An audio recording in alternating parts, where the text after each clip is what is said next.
میرے کچھ خط ہیں جو کہ میرے نام آئے ہیں، ان میں سے چند خط میں آپ کو سنانا چاہتا ہوں۔ پہلا خط ہے غالب کا جو میرے نام آیا ہے۔ برخوردار، تم سچ کہتے ہو کہ غالب کاہل نہیں بلکہ بحر الکاہل ہے۔ کسی سے ناراضگی کا اظہار کرنے سے پہلے حقیقت تو پوچھ لیا کرو۔ تمہارے یہاں سے آنے والوں کا حال تمہیں معلوم ہے۔ ہم سب کی نظریں پاکستان والی سیڑھیوں پر لگی رہتی ہیں۔ وہ ادیب آیا، وہ فنکار آیا، وہ مصور آیا، وہ تنقید نگار آیا۔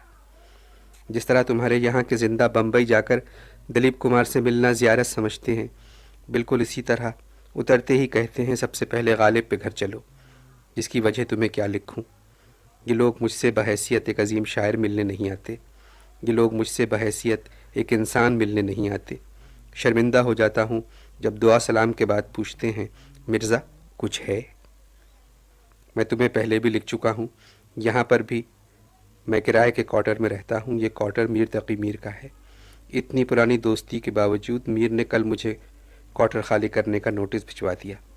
معلوم کرنے پر پتہ چلا کہ میر یہ کوارٹر فراق کو دینا چاہ رہے ہیں۔ تھوڑی دیر پہلے مختار بیگم آئی تھیں۔ جمعرات کو 8 بجے وہ میری غزلیں میدان حشر میں سنا رہی ہیں۔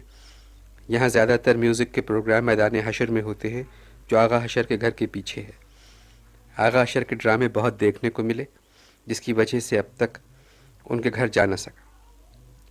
جمعرات کو پہلی مرتبہ جاؤں گا اور یہ تم ناراض ہونا چھوڑ دو۔ بات یہ ہے کہ جس انسان کو جس شغل کا ذوق ہو اور وہ جس کو بسر کرنے کا ذریعہ سمجھتا ہو، اس کے لیے وہی کام عیش بن جاتا ہے۔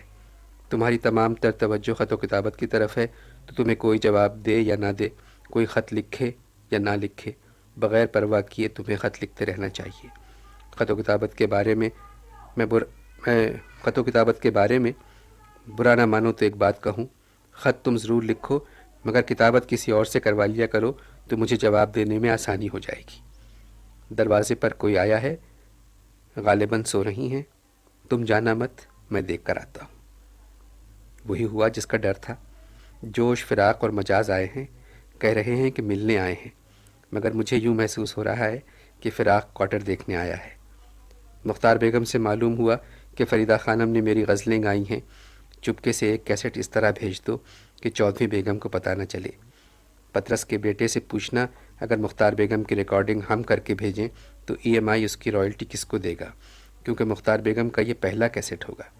اچھا، جمیل الدین سنا دلی گیا ہوا ہے، واپس آئے تو پوچھ کر دلی کا حال لکھ دینا۔ اس کا حال تو مجھے انشاء کی زبانی معلوم ہوتا رہتا ہے۔ سب کو میری دعا پہنچے اور سب کی خیر و عافیت مجھے لکھو، خاص طور پر مرزا ظفر الحسن کی۔ وسلام، اسد اللہ، منگل، 9 مارچ 1982۔